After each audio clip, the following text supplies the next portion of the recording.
Hello, my friends. This is John Edward Willie, and it's been a minute.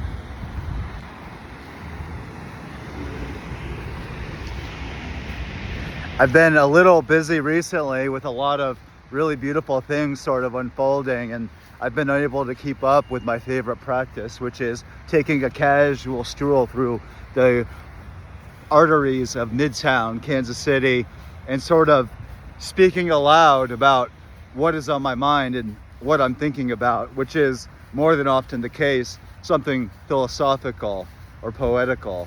And today I'm thinking about language. That is the philosophy of language. And when I'm discussing philosophy, I'm often dividing it because of its complexity. I'm often dividing it according to the nature of the questions themselves, the nature of the texts themselves, but also the way that one can orient those texts and questions within a historical tradition. And so what that means is that I think about philosophy in what I call a vertical and a horizontal axis. And what that means is that the vertical nature of philosophy has to do with questions that are more or less timeless. That is, I'm of the position that there are questions and maybe ideas within philosophy that have more or less not changed since the beginning of philosophy. And so there is such a thing as the question of consciousness, the question of logic, the question of the nature of God, even if from many people's points of view, and in fact, in most conclusions, it turns out that these questions are not as timeless or as neutral as we think they are. So there is an inherent kind of perhaps bias or selectivity in regards to what constitutes a philosophical question. So that is, they're not timeless. You're not participating in a transcendental mystical activity when you do philosophy. But the use of the word horizontal or vertical is helpful when one is considering that which both Plato and Kant and Nietzsche and Simone de Beauvoir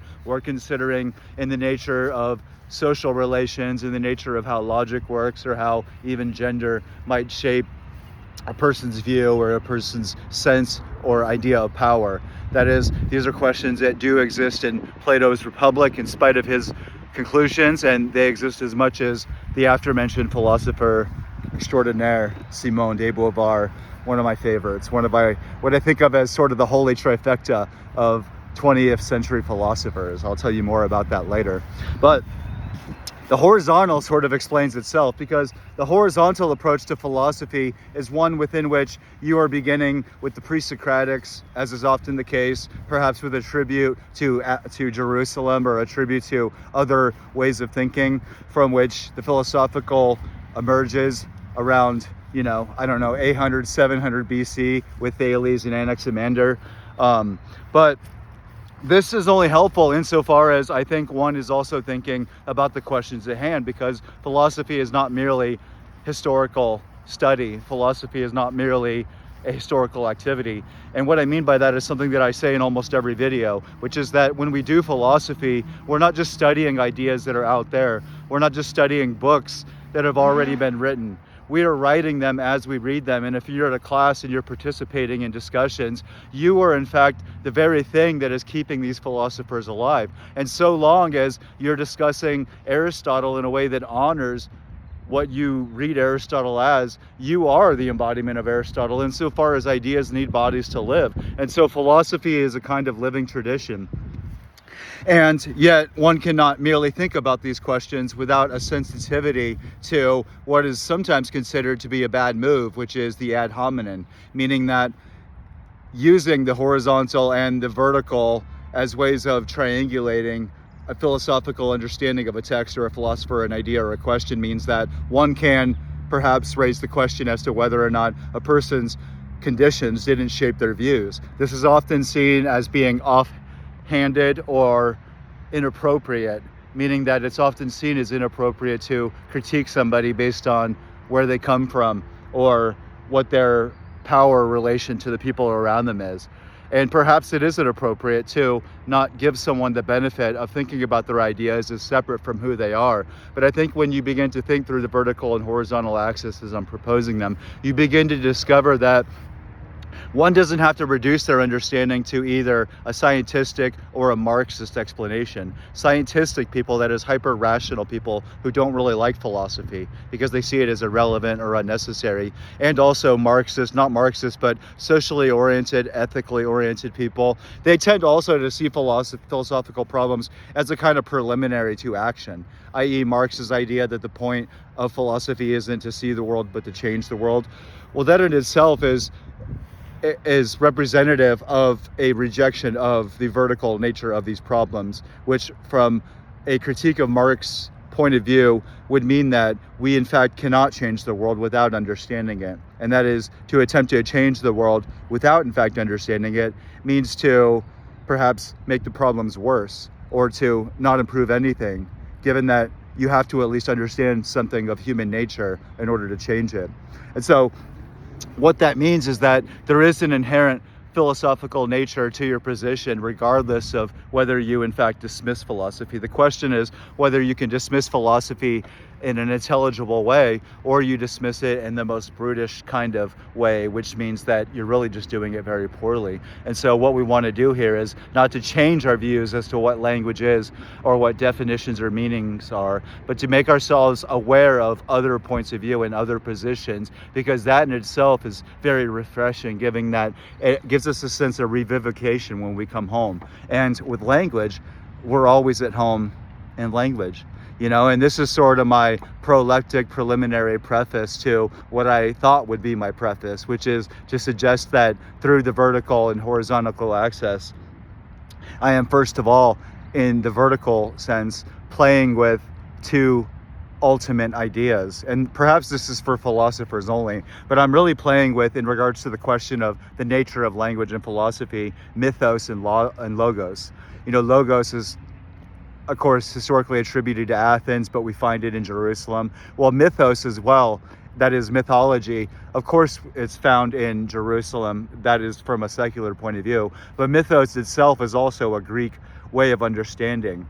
And I know this sounds hyperbolic and unnecessary, but I am in fact setting the stage for the most fundamental ways in which I think that we can organize the complexity of language, which on the one hand, on the highest level, is an investigation of the degree to which, on the one hand, language is shaped by logos. That is, we assume that language has a kind of inherent logical form, even if we are thinking that we're being illogical in using it. There isn't, in fact, beneath everything, a kind of logical form. However, logos doesn't mean logic in itself. Logos, in fact, is much more mysterious in both the Greek and Hebraic traditions, because logos, as a way of thinking about what meaning is in languages, has to do with something that is utterly mysterious. It's very strange, but we live with this every day. And because we live with it every day, because it's a part of our consciousness, because it perhaps is what consciousness is, logos is taken for granted. And logos is the manifestation of language, not language as we think of it, but language as meaning, or language as rationality. And what I'm trying to say is that what is clear emerges automatically in our consciousness. That is, the world is inherently logical and meaningful to us, not in the fancy collegiate or overly exonerated sense of what reason is, but that simple everyday consciousness is a form of reasoning. And so when we're clarifying what philosophically the nature of language would be, we have to in many ways begin with logos, because what we're beginning with is the fact that language is everything. And what I mean by that is another way of saying that consciousness is everything. The philosophical question of what language is like the question of what consciousness is. One of the problems with defining the question, let alone an answer, is that no matter what we say or no matter what we see, we are seeing in consciousness, we are seeing as consciousness, we are seeing in language, we are seeing as language. So in many ways, it is sort of like asking the fish about water, right? So we're addressing something that on the one hand is inherently meaningful, but as I'm suggesting, it's also inherently magical. And I think that having a sense of that magic, not only in terms of the poetical nature of language, especially what is called its discrete infinity. The concept of discrete infinity is absolutely extraordinary, and I hope to get around to that later. But it is a quality of language, which means that there's a kind of poetical kind of poetical pregnancy in all things apparent. That is, the poetics of things is never ending. But of course, that is only, perhaps a bad way of saying it is that that's only one half, because the other half is that there's also a kind of power inherent in language, which is that we control people and we are controlled by others, and we control ourselves through the language that we use, through what we discern as being intelligible. Because the emergence of intelligibility as what Logos is, happy birthday, America, that is the mystery, but also the power of language. So at the one hand, one doesn't want to be too enchanted, because the investigation of language is one way of opening up the poetics of being, but it's also a way of opening up the ways in which power is always already at play. And that can be what is taken as, in a positive way, as the Marxist understanding of how propaganda shapes us, but in a more general, even non-Marxist sense, it can be understood as how language, it's as culture, the culture that we're born into, is something that shapes us. Because Martin Heidegger is a philosopher who is still very relevant here, and Heidegger in many ways is a way of getting at, the philosophy of Martin Heidegger is a way of getting at the ways in which we don't choose our language. I mean, that's obvious, but we forget that having not chosen our language, that we were born into a way of being in the world through language, through culture, through power, through the poetics of the ways in which language opens up reality into a world that is absolutely astonishing, but also absolutely terrifying. And yet we sort of, because we never had the leisure, never had the time, it really passes us by. And so I think a part of philosophical speculation isn't only investigating the complexity of these things, but allowing ourselves to perhaps partially enjoy or take pleasure in the observation of this. Not that it's pleasurable in itself, unless you're like me and you actually take a great deal of pleasure in philosophical complexity. But there's a certain improvement, not self-improvement. Fuck that. Nobody likes self-improvement, but there's a sense in which there's a self-edification or self-enhancement that comes through slowing down and investigating the things that, because they're so obvious, we often forget. You know, I spoke to a nurse recently who told me that most people really don't change at all, and you can't talk somebody out of anything until they reach that moment where they're facing death or they're facing a severe issue, and then suddenly it becomes clear to them. And I think that, having worked in bars a lot myself and having been through stuff with other people, I've seen that when you're going through emergencies and catastrophes, you're often so overwhelmed that you can't think. But on the other hand, you're often faced with particular questions, particular tensions that people who are more comfortable, people who have a kind of relaxed existence, really do not have to face. And that's not because you are making that up in your own head. It's not because you're going through shit that you're suddenly escaping those problems by thinking about questions that aren't real. That's something that sort of privileged people will say about people who are wanting to ask questions that, from the privileged point of view, don't seem to have any relevance. But these questions do, in fact, have an intense relevance. And this questioning has to do with catastrophe. This questioning, this sensitivity to the emergency of life, has to do with the fact that many people, in fact, are not able to cover up the underlying schisms, the underlying fractures within which they are. And language, in fact, is a clear representation of that, and the ways in which people are torn asunder. To use Du Bois's phrase, they have a second consciousness, a false consciousness, a kind of double life within which language games, and language games is what I want to get at in a part of this video, how it in fact is not merely a game, because language, in fact, as it's discovered, is a kind of game, except that it's a very serious kind of game. In fact, our lives are at stake.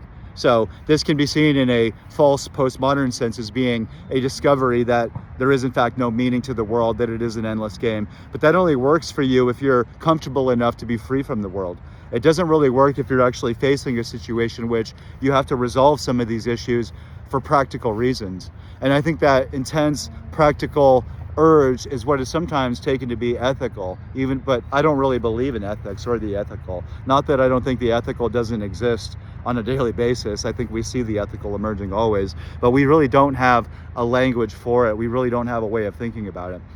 So in a preliminary way, I'm suggesting that the investigation of language is twofold. It has to do with an investigation of myths, or what I call mythos, but also an investigation of what is logical, because language always already is a kind of myth creation. And in fact, the stories that we're telling ourselves help us determine on a daily basis what counts as focusing on, what counts as meaning. I mean, the very ways in which we constitute meaning arise from this inherent mythological, symbolic structure working within us that I mentioned a few minutes ago creates intense problems for people who are expected to simply pave over it and act as if there weren't these underlying historical complexities potentially devastating us on a daily basis. But yet there's also a sense in which I mean that logos is connected to mythos, and logos has to do with the emergence of logical form, the emergence of clarity. So how does language create clarity? How does language also operate as a myth, right? Mythos and logos. That's very strange that we're always operating within this form. And I know I'm using really bad language, but if I knew a better language, I would use it, you know? But the underlying sense that I'm saying is that language, the investigation of language, is also an investigation of life, because all of life takes the form of language. And language is not merely words. It has to, of course, be said that language is also symbols. And it could be said that, i.e., through Ernst Cassirer, the German philosopher, that language itself is symbolically structured, that we live in a world of symbols. And what that means is that everyday things in our world operate as a kind of language that more or less on a subconscious level is operating within a larger mythological structure that shapes our psyche. So our psyche is made of signs, and our way of investigating, or not investigating, but our way of being in the world is one that is already mediated by the symbols that we are born into or that we construct, depending on your angle.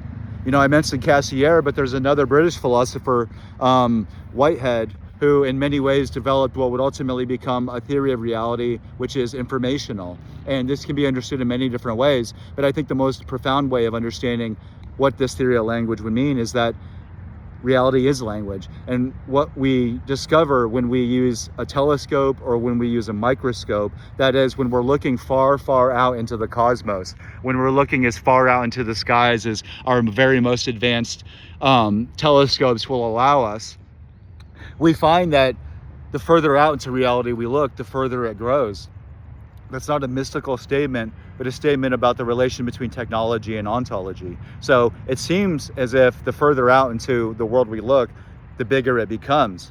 And what that means is that we will never, in fact, reach an end point in human understanding where we have reached the end of the cosmos.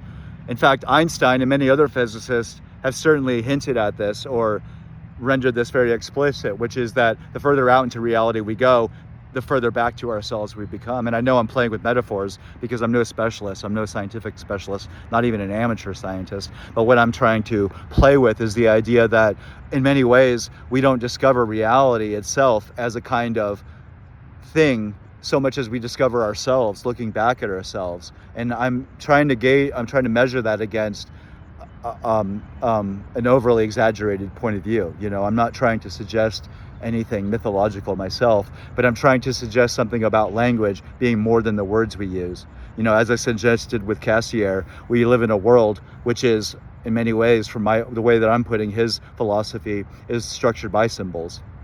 And the investigation of symbols is itself at the heart of what used to be literary theory. But literary theory is, in many ways, in many parts of the world, given into another kind of theory of language that is rooted in Jacques Derrida and Paul de Man and others, Julia Kristeva, who are in many ways, I think, a little bit too comfortable because their relation to language is one of radical alterity. That is, what they see when they see language is an endless proliferation of cultural forms and cultural models which have almost no relation to life itself.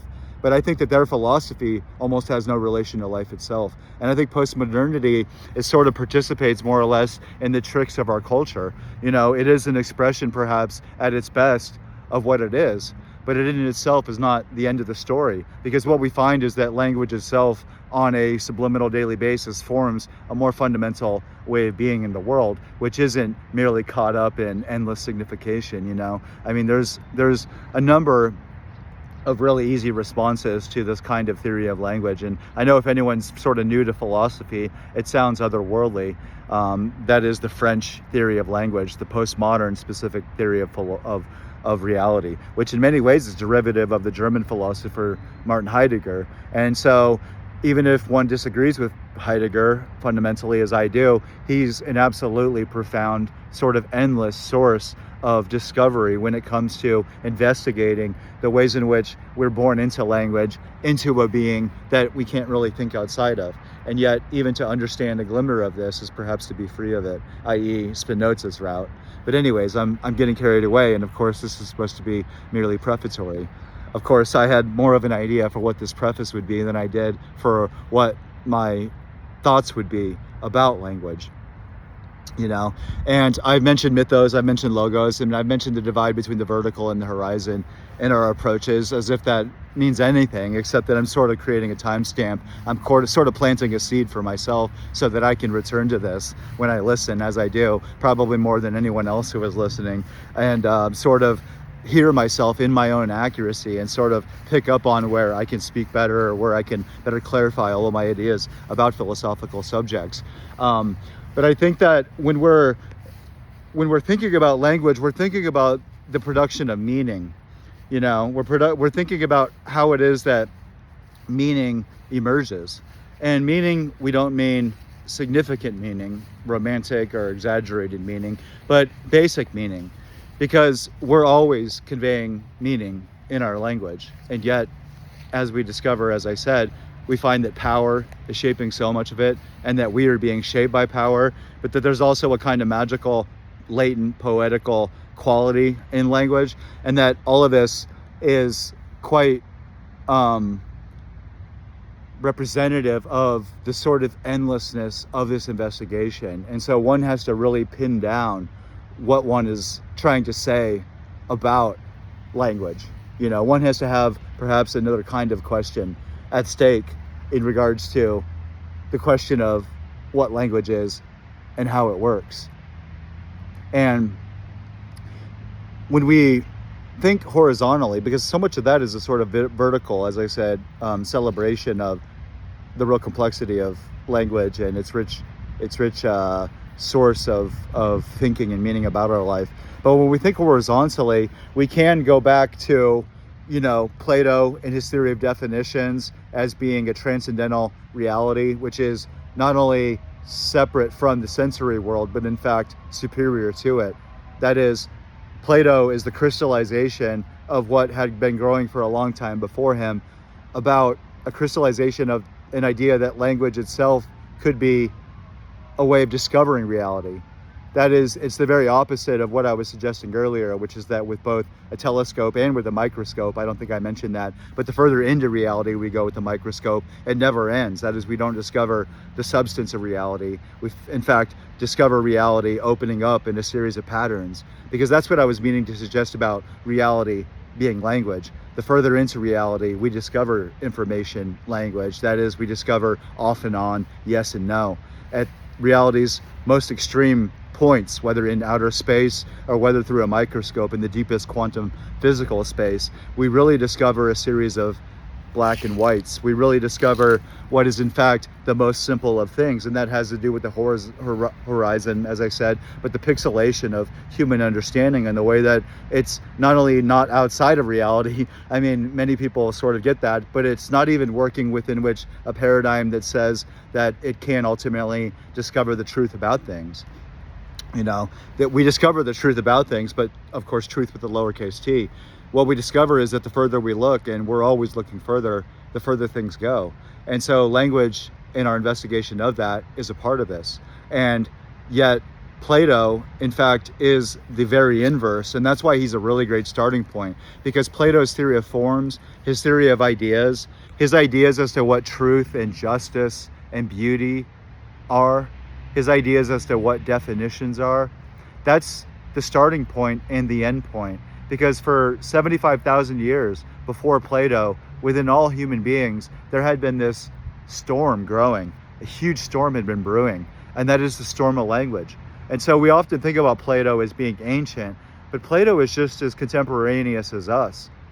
Plato is just as contemporaneous as us in looking at the ways that language and ideas had already formed. That is, logos and mythos within language hadn't always been there as if it existed purely in the biological world, but it begins specifically with what I've mentioned in many videos before, which is the cognitive revolution. So if we're thinking horizontally and stepping back historically and trying to understand the origins of language, but also the origins of our understanding of language, we have to begin with the ways that the very evolutionary biological changes in our larynx and our throats, which is also related to the ways that our brains expanded, and it has to do with also the relation to the birth canal and the time of our birth. All of this is a part of understanding how it is that almost accidentally, but through evolutionary selection, we began using language as a way of operating in the world that in many ways separates us from many other species. I'm not a speciesist, so I don't see language as really being something that gives us some superiority or anything. But in terms of our significance, and all animals have a different significance, the emergence of osmosis in the plant world is a significant event. And we are extensions of that. And language itself in many ways is the singular representation of what we are as a species, because it's within the cognitive revolution that we began to discover a real power, and language is the source of that power. Language is also the source of great magic, storytelling, and the tricks of language are the tricks in many ways of meaning. But on a more fundamental sense, it has to be understood that language emerges as a way of making sense of the world around us. We began to map the plants and animals and landscapes around us using language. So language gave us a way of remembering things. So language is always connected to a kind of memory bank within us. And so in many ways, like a sort of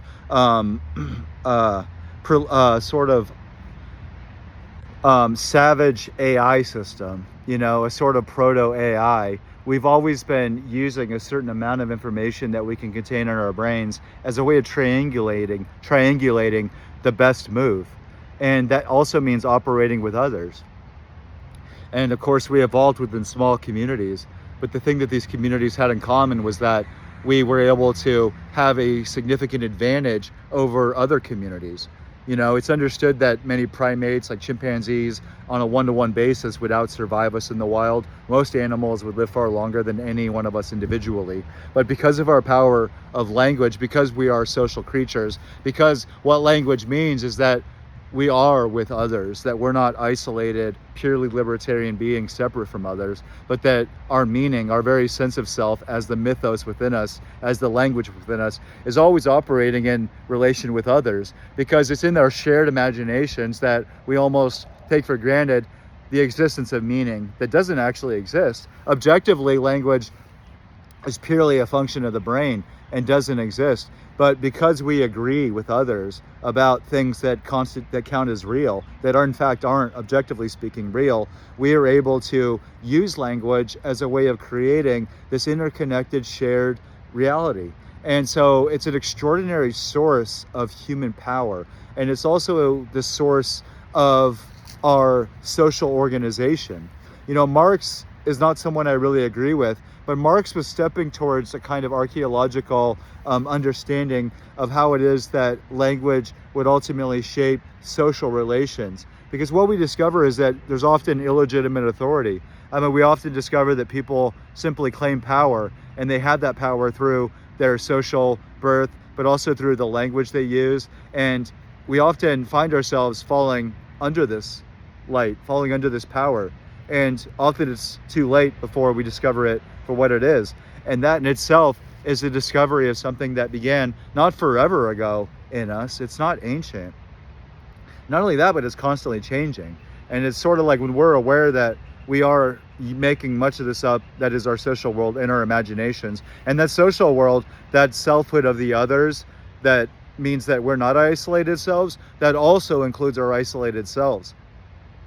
That's what's so fascinating, is that our ego, our idea of self, which is so much based in language, isn't really real. It's really that we believe who we are, and because others believe that we believe who we are, and they also are willing to believe who we are, then we get to participate in this egoistic reality. And that's also related to what's called the mind, which doesn't in fact exist. The mind is an expression of the brain's activity. But the brain's activity is also more fundamental than this epiphenomenal thing that we experience as I. I'm not a mystic, and I don't really reject subjectivity. In fact, I find it to be more exhilarating than anything. And yet I also discover that so much of the freedom and peace that I have is in being able to see that is to see shit from Shinola, and to see that language at the same time is something that I use when I write poetry and when I write stories and essays. And language is also something that gives people power over me, given that a judge can change my life by sentencing me with a verdict. Like, that's an example of how language has power over us. A judge can put you in a jail cell. Well, there's nothing in the legal institution that's actually real. It's really just that we all take it for granted on a sort of inter-objective, inter-imaginary level. We all take it for granted as being real, that judge actually has power. And we grant that judge power by saying that he has legitimacy. But there's a question as to that legitimacy, right?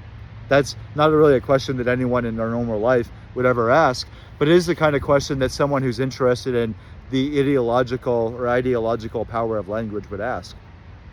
And as someone who grew up in a world of language, not only because I'm Irish, I'm not wearing that shirt for this purpose, but I grew up in a world where there was a lot of laughter. You know, I grew up in a world of humor. My brother and my sister and both my parents had a wicked sense of humor. And I think that I took that for granted. And it gave me an extraordinary power as a child. My brother and my sister were always joking around. And my dad and I were always joking around. And it allows you to, like, in many ways, see things that others don't see. You almost see things that aren't even there, but they are there. But having a sense of humor attunes you to it. And I do think this is connected to many other things, but I think it's also related to the ways in which I was able, as a child, to have a kind of power. I discovered that I could have a kind of social currency, so to speak, by making other people laugh. And as a child, whenever I would deal with other boys who were trying to bully me, or deal with difficult boys or difficult people, I could sort of make them laugh. And that's something I picked up on from my dad. And it's like this thing that I would discover could flip in people. And it's very strange because I was never a thinking kid. I definitely wasn't a philosophical child, but I was sort of like aware of the way that it would give me something that I didn't otherwise have. And I think that this is also related to the ways that it allowed me to buffer the power that I faced. Because when I would get in fights in schools, in like late elementary school and junior high, I would often like say things that would make the whole crowd laugh. Like whenever I was like getting in a conflict with another boy. And that was something that would like sort of win me an advantage. It didn't always work, you know, but it would like give me a kind of something on them. And I know that everyone has known someone like this, or maybe they've sort of been like this themselves. And what I discovered later though was that as a sort of like person who began thinking in their late teens, I began putting thoughts together. I discovered that I had another kind of power. And I think that maybe an ego is necessary on a certain level in regards to philosophical development. But what I also found was that there was an intense seriousness in me. And I don't think that there was anything false about this, but I wasn't self-aware. I was a very intense, very intellectual person. And I was like that once I hit about the age of 16, and then 17 and 18. And then once I discovered philosophy when I was 19, I was sort of using books and ideas not at all as a way of controlling people, but I was giving that effect. Because I met a lot of anti-intellectual people who really didn't like the ways that I was often thinking or asking questions. But the people that I wasn't really thinking about doing this to, I was also doing this to.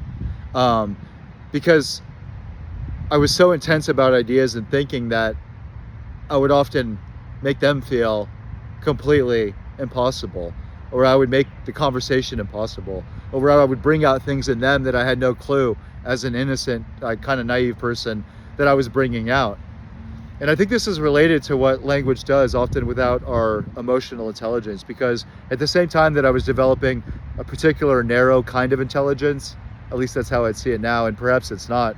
I was also developing a sensitivity to a social awareness, a social intelligence in regards to the intellectual class and the power that intellectuals have, because I could see it in myself back then. I pulled away because I was never in a position where I could risk losing relationships with people. I've never been in a position where I could sever all relations in the name of principles or intellectual integrity. I'm sorry, but I've never had intellectual integrity because I've never been allowed to. So I would always balkanize and create separate worlds where I've become a kind of private intellectual. That is, I do my work within myself, but I would never put it on anyone else. And it's not a negative thing. It's really a way of operating as a pluralist. That is, I give everyone else, or at least I try to, all the space that they need, all the time that they need. You have to let every person become completely what they are. And that demands a great deal of self-control. Meaning that if you're a thinking person, or if you're reading books, you have to be very careful about how that does create power. And it's not bad, but it makes other people feel very challenged and very, very insecure. And so you have to literally, as I am now, put on your glasses. Like, I see putting on glasses being cool as being an idea that has to be brought back to life.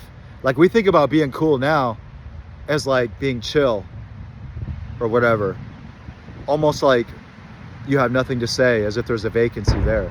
But really being cool, and the way that I think about it, which is grounded in John Coltrane, has to do with knowing things that other people don't want to hear, or they can't understand, or they're not ready for.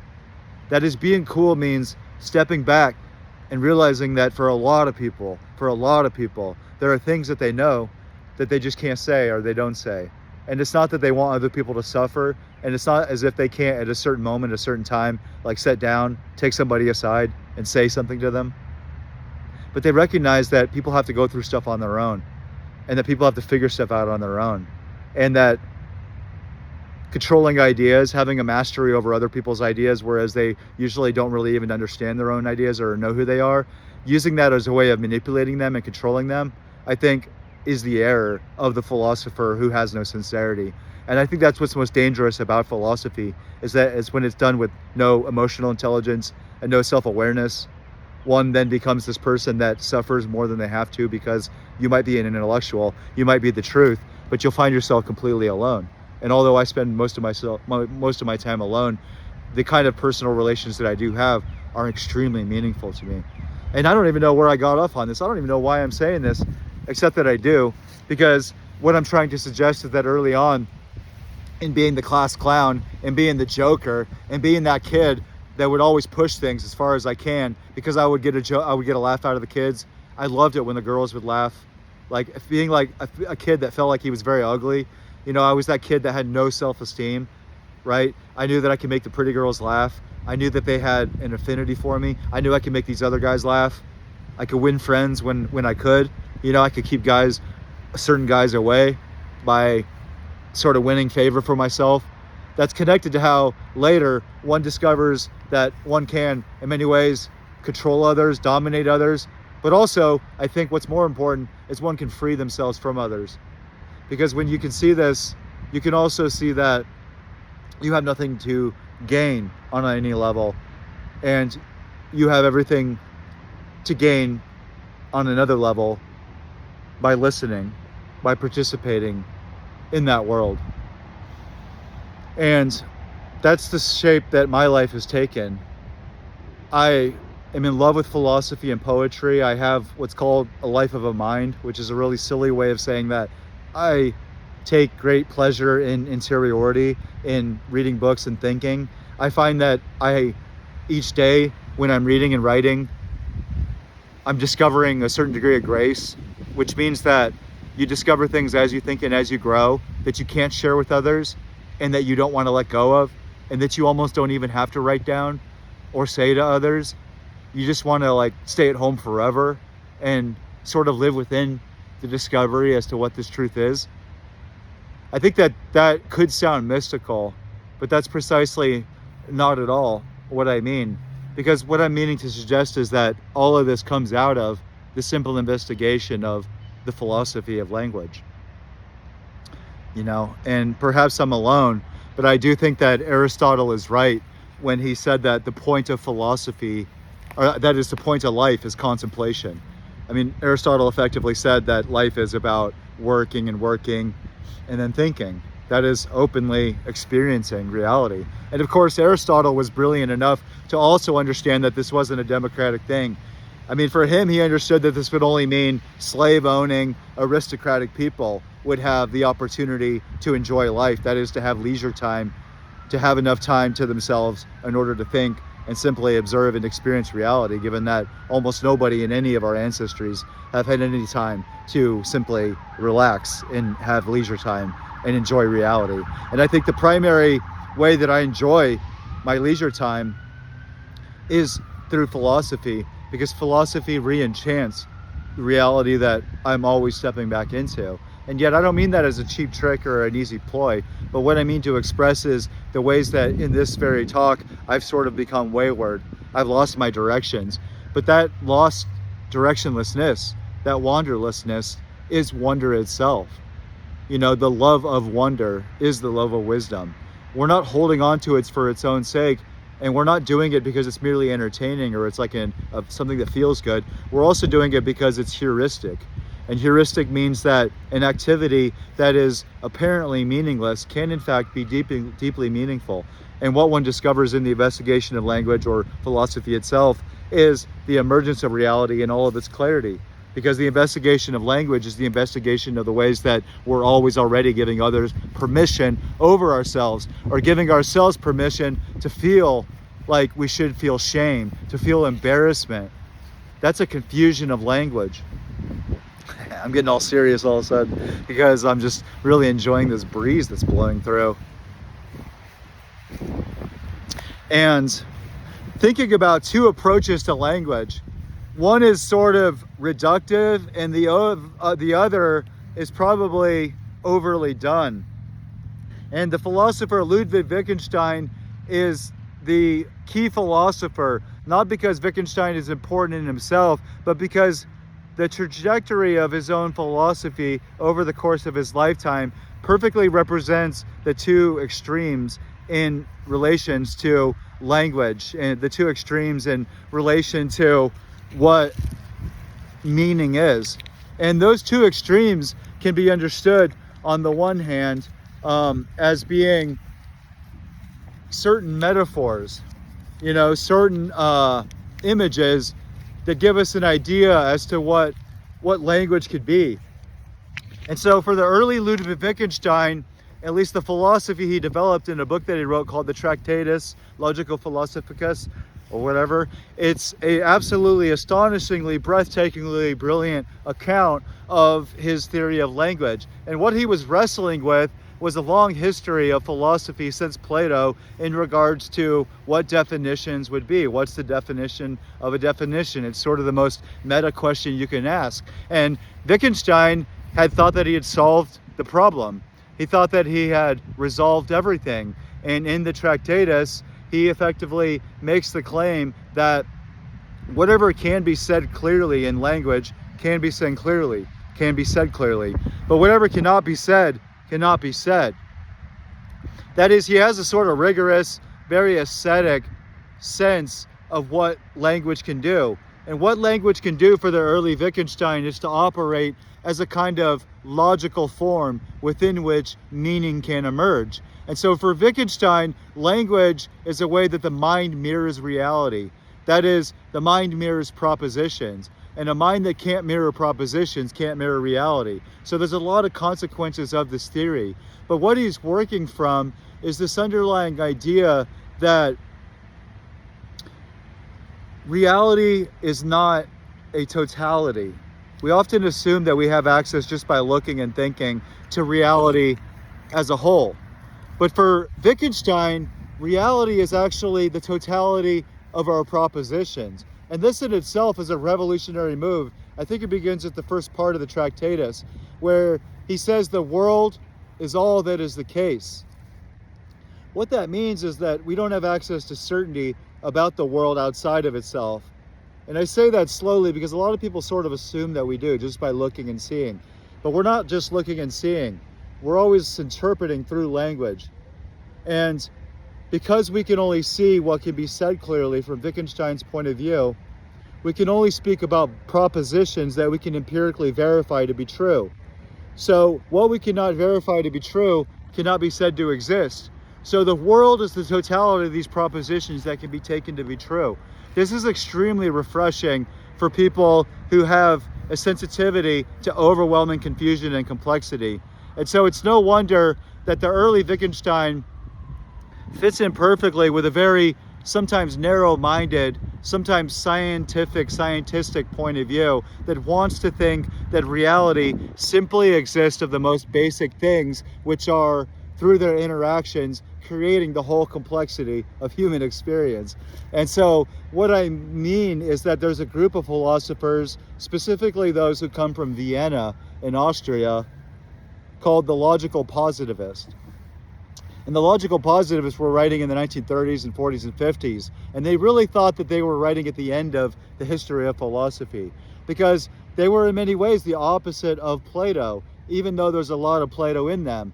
But a lot of what they say really fits in with what a lot of people do in many ways still believe. And that's the profundity of the early Wittgenstein, because what he was suggesting in many ways is very, very powerful. And it's perhaps very true, because what he's saying is that our mind can mirror reality, or our brain can mirror reality. And what that means is that we can have a correspondent relation to reality, that our mind can mirror the states of reality. And this is working against the coherency theory of truth and the pragmatic theory of truth, because what it's suggesting is that we can in fact know what reality is and then have a language that works from that knowledge. Now, the later Wittgenstein, of course, would become much more of the pragmatic theory of truth, but that pragmatism is already inherent in this early Wittgenstein, except that it's a different kind of pragmatism. But that's perhaps neither here nor there. The very idea that we can have a mirror of reality fits in with the idea that language is like a portrait of reality, and that what we do when we write prose or when we make mathematical knowledge, when we write mathematics, is that we are creating a sort of image of reality. And what that ultimately gives us is a map of reality. I'd mentioned earlier that language emerges as a social structure, and that as a social structure it allows us to create memory, but that memory also creates a kind of map where we can find our way back. And that ability to map reality through correspondence is in fact a fundamental part of what language does. I mean, when you say to your friend that I will meet you at this cafe at 2:00 tomorrow, how are you not in many ways making a propositional claim that you verify in meeting that friend at that time? This is more or less like a very crude version of the crude nature of how language works. And in fact, it is more or less correct. One discrepancy I have with interpretations of Wittgenstein is that his later philosophy was significantly different than his early philosophy. It is true that he became self-aware and self-critical, and he turned against himself by the time he wrote The Logical Investigations and On Certainty. And for those who don't know, what Wittgenstein did was to pull off something that very few philosophers have ever done, which is to perform a profound self-critique. Wittgenstein changed the whole philosophical world in the 1920s and 30s, and then he stepped away and tried to be a school teacher and an architect. He really believed that he'd solved all these philosophical problems. But as things went, he ultimately began to question whether or not that was true, whether or not he had solved all the problems. But it turned out that all the people like the logical positivists that I mentioned really never let go of his early philosophy and never accepted his later philosophy. In fact, they continue to this day. This continues to this day in a lot of American and European schools, where they're super rigorous with the degree to which they reject everything that can't be verified, whether empirically or analytically. And it makes sense to want to reduce reality to what can be verified. We want to have a clear empirical scientific view of reality. But when you're just absolutely restricting everything to what can be verified, you run into this fundamental problem that a philosopher who I love, Karl Popper, brought up in the 1940s and 50s. And Karl Popper had a theory called falsification. And unfortunately, this really never caught on, but he was I caught on with a lot of people, I guess. But for a lot of the logical positivists, or people who really believe that language is really about saying what can be said and then not saying anything else, Popper sort of devastated all of them by articulating a fundamental problem with this, which is that the problem of verification can't be verified itself. So, I mean, it sort of sounds silly because it almost sounds meaningless, but the idea that you can't have a theory of language that says that we can only talk about things that are real because your theory that language can only talk about things that are real can't be verified. I mean, that in itself is an absolutely brilliant kind of critical maneuver that we can thank Karl Popper for. And it is, in many ways, a point that Wittgenstein didn't really acknowledge, not that I know. I don't really know much except that they did have some very severe interactions early on. There's a great book called Wittgenstein's Poker, and Wittgenstein's Poker is about a meeting between Karl Popper and Ludwig Wittgenstein in Cambridge. And anyways, it's a great book if you're interested in the existential details floating around the early Wittgenstein and Karl Popper and his critique of these really reductive scientific interpretations of Wittgenstein.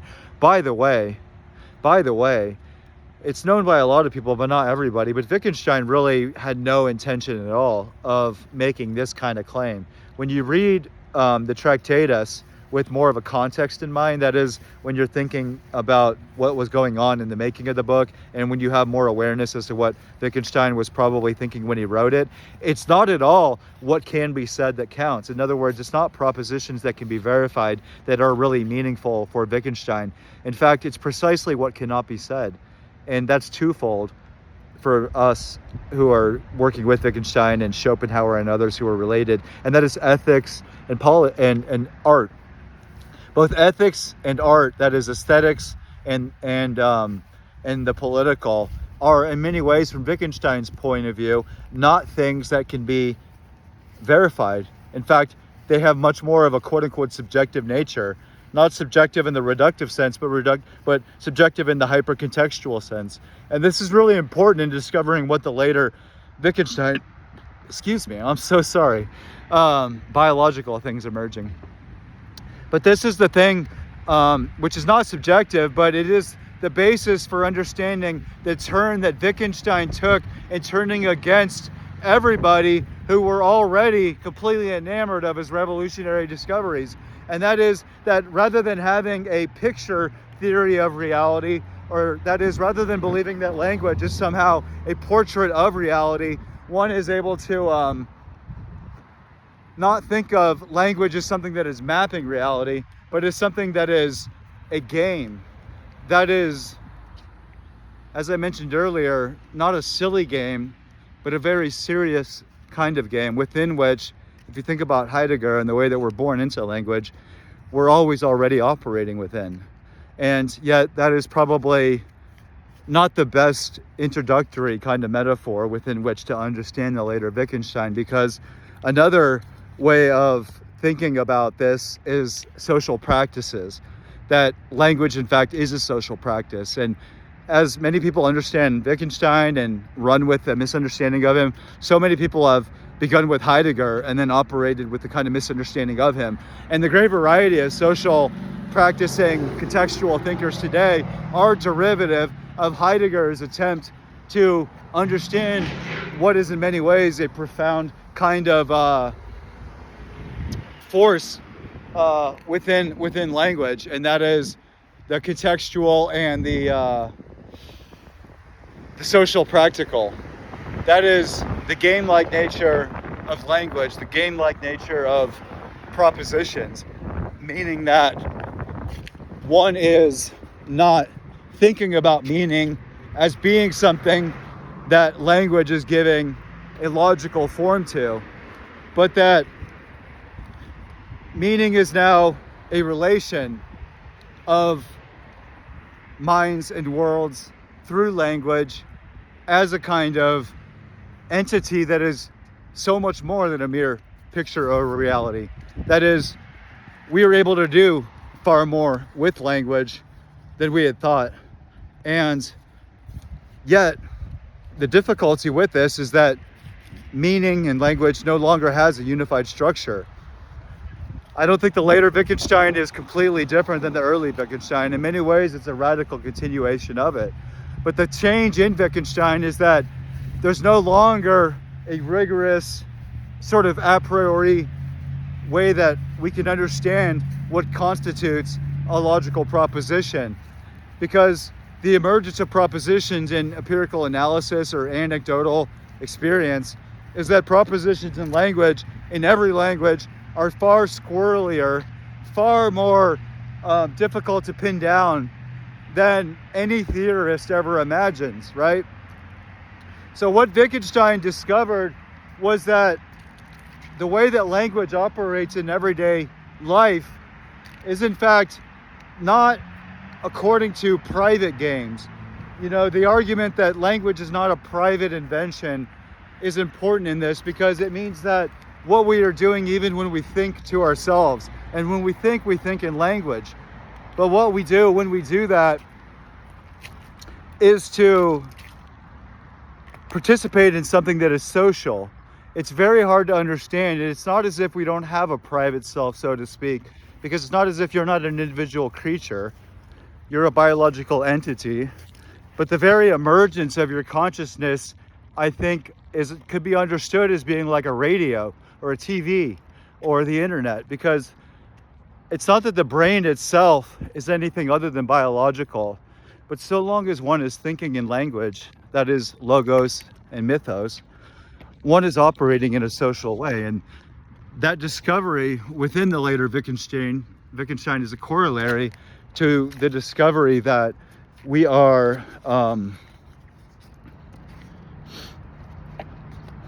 not operating, as he says, perhaps in the early Tractatus, within a world that is the totality of facts, but we are operating within a world within worlds, you know. And as I said, meaning has no unified logical form. Meaning, in fact, is contextual. Meaning is plural. Meaning is performative. Meaning is a function of games, meaning that these games are the nature of social institutions or paradigms. These paradigms not being things that are real in themselves, but that are being functions of the shared imaginative ideas that, for better or worse, more or less, we all take for granted as being real, and not as something that is simply outside of us, but as something, as language, as a social institution, as power, as the magic of poetics. It's living through us. And this proliferates in multifarious forms that, at best, as Wittgenstein says, have a family relation. So the idea of there being a unified logical structure to language disappears in the emergence of what appears to be a corollary to almost a biological understanding of what language is, which fits in perfectly well with the realization that we are brains and bodies in an evolutionary form, and that the so-called epiphenomenal, which is a function of our metacognition, epiphenomenal and metacognition both emerging from the cognitive revolutions within which we began to think in these symbolic forms, that in itself is precisely the investigation of language. And my favorite kind of sense of language is that which attunes us through gradual osmosis, through self-selective osmosis, through a kind of self-curated sensitivity to what language can do in its manifold forms. Because what I'm meaning to suggest is that language is a kind of toolbox or a toolkit within which, as beings who are all part of a multicultural growing homogeneity, we are all operating in a sphere where, unlike anyone in any of our histories, we have access to a great number of languages, and within those languages, a great number of techniques and devices and illusions. But all of these, in spite of their vast proliferation and thus their vast forms, are not merely ideas or languages, but are in fact forms of life. And so what we discover in language as being this pluralistic world of entities that are symbolic and linguistic is not only an opportunity for poetic creation, but a chance to see power as it really does exist in language. And that twofold quality of philosophy and poetry is very much akin to that twofold nature of mythos and logos that I'd mentioned. And that's why my favorite conception of language is mythos and logos, except that I think philosophically and poetically, meaning that my language, as it grows within me, is a mirroring of the language that has grown with all of our histories and all of our ancestries, and constant reading and listening to others. What I hope to develop is a sensitivity to the ways that poetry either aids the health of a person or it disenchants them. You know, a powerful part of the anarchist tradition is the one that wants to infuse and reclaim the poetics of experience, not as mere like Disneyland entertainment, but the poetry that is always already a part of our very life. And recovering our language means recovering precisely that opportunity. That is our vestige, our sort of right. You know, it's our birthright. That is the poetical opportunities that are there when our language is cleansed, when our language is brought back to life. Language itself has to be brought back to life. You know, I mentioned earlier that, you know, philosophy has to be kept alive. It's not something that is dead so long as we are speaking it. Well, that's true of poetry itself. Poetry lives so long as we are speaking it. It's never out there. You know, it's always latent within us. And I think that there's a kind of divide within all of us between the mythical and the logical, and it's within our language. It's within the immediacy of who we are. That is, there's a divide not only between Jerusalem and Athens, but between Homer and Plato, between speech and song. And to participate in that is to participate in language. And every time we speak, our entire history is speaking inside of us. That entire history includes the memories that are encoded in our shared understanding of particular terms. But the poetical anarchist is the one that gives themselves permission, gives themselves authority to be the author. You know, I think that authorship and authority are directly related, and it's especially heightened in the very experience of language. I'd mentioned my childhood and the ways that language gave my siblings and I like an extraordinary kind of experience that I don't think a lot of other children had, but it also later gave me a kind of power that I didn't know I have, a power to speak, but also a power that left me in fear because I realized that I was hurting people without realizing that I was by speaking in such ways, you know. And so one discovers that one has to take a more sensitive position. That is, one has to put on their sunglasses and learn how to be cool, and wants to be a cool motherfucker who can not do it for other people, but to reclaim language for yourself, to reclaim the immediate poetics of your experience, which is, for me, there so long as I'm looking, and so long as I'm looking, I'm speaking, because so long as I'm looking, I'm interpreting. And that active interpretation, not passively receiving what you think, but actively determining what you think, determining what counts as meaning, telling yourself where your focus is going to go, allowing yourself to ignore everything that can be ignored because you know you can only focus on one thing at a time, and then actively choosing to construct the most powerful, true, but courageous kind of meaning out of your experience that you can, in whatever way that you do it. I think that's what cool motherfuckers do. And part of being philosophical is being a cool motherfucker. And language has to be like a cool river running purely. And I spend so much of my time when I can, even though I'm working a new job now and working a lot, I spend so much of my time writing and working in prose and working in poetry.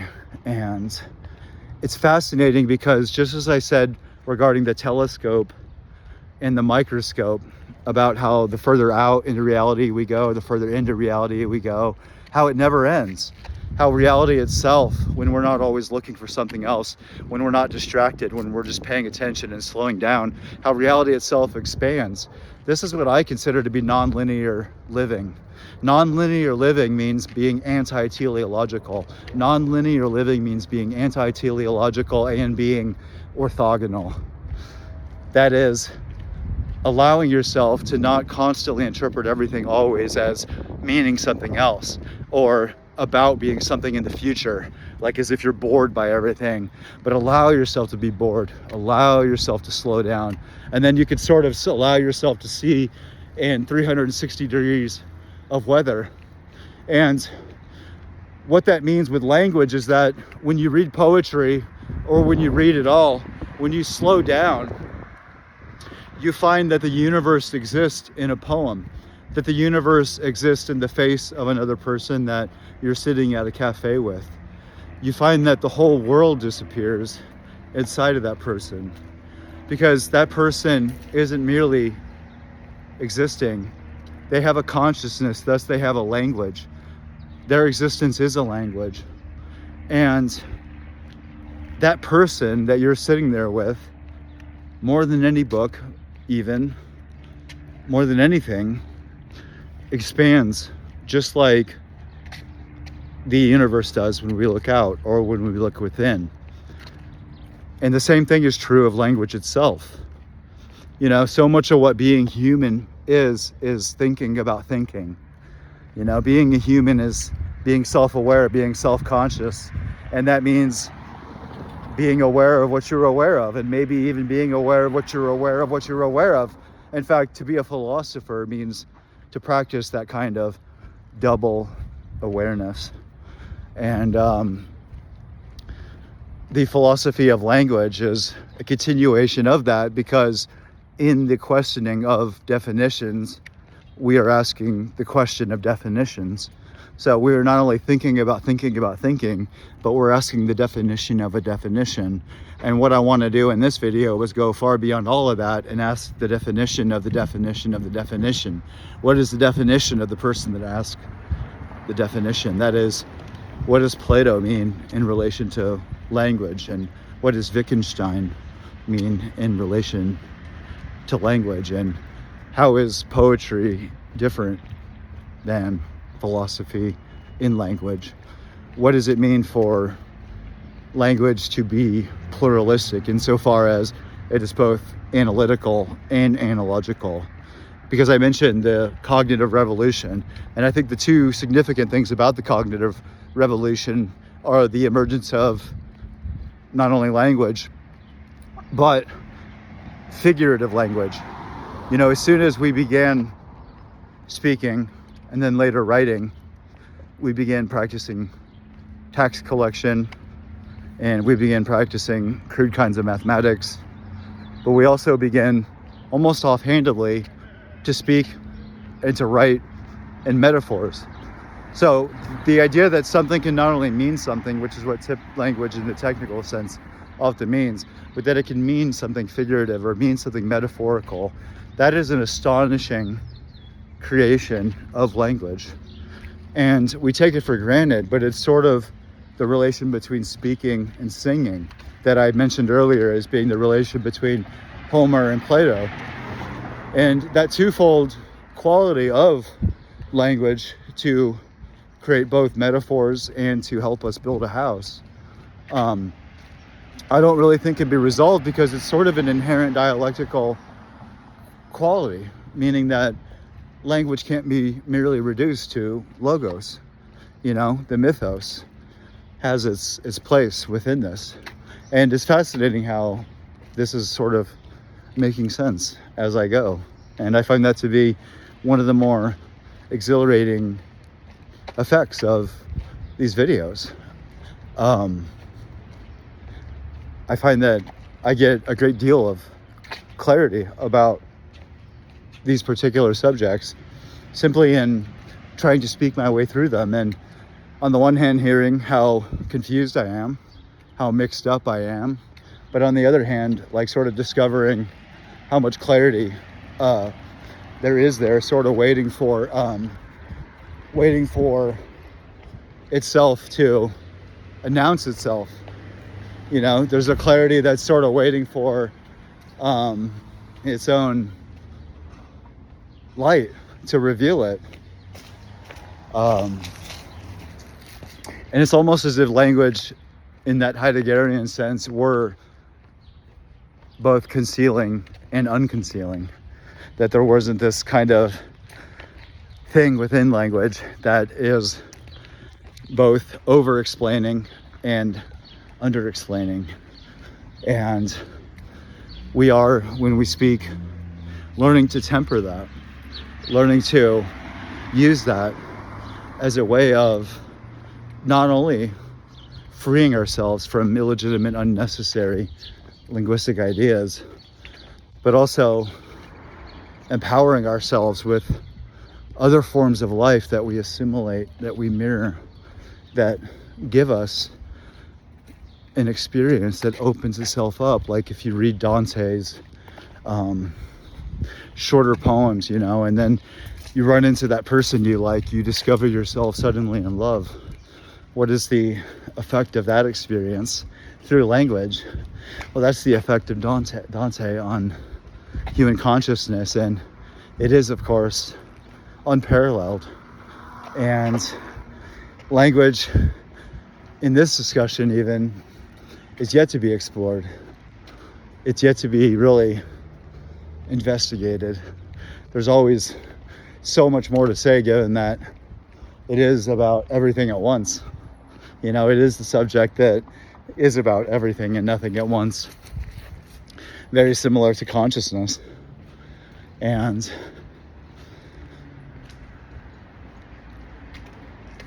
it's interesting that one will never think their way out of it. Until your last breath, you will be speaking in tongues, speaking in a language that is speaking you, which ties into the very idea that we are reality speaking itself. I'm John Edward Willie, and it's been a pleasure talking to you. Let me know in the comments if you have any questions or ideas for future videos. I love improvising based on any subject. Extemporaneous stream of consciousness is sort of my forte, so give me a chance to speak about something random, and I'll see what I can do within a certain time frame. And I hope to post a link to my Substack, which will have some essays and some poems that I've written recently. I've also been writing short stories and other things that I hope to post. I have something for everybody. I hope y'all have a beautiful day. I love you.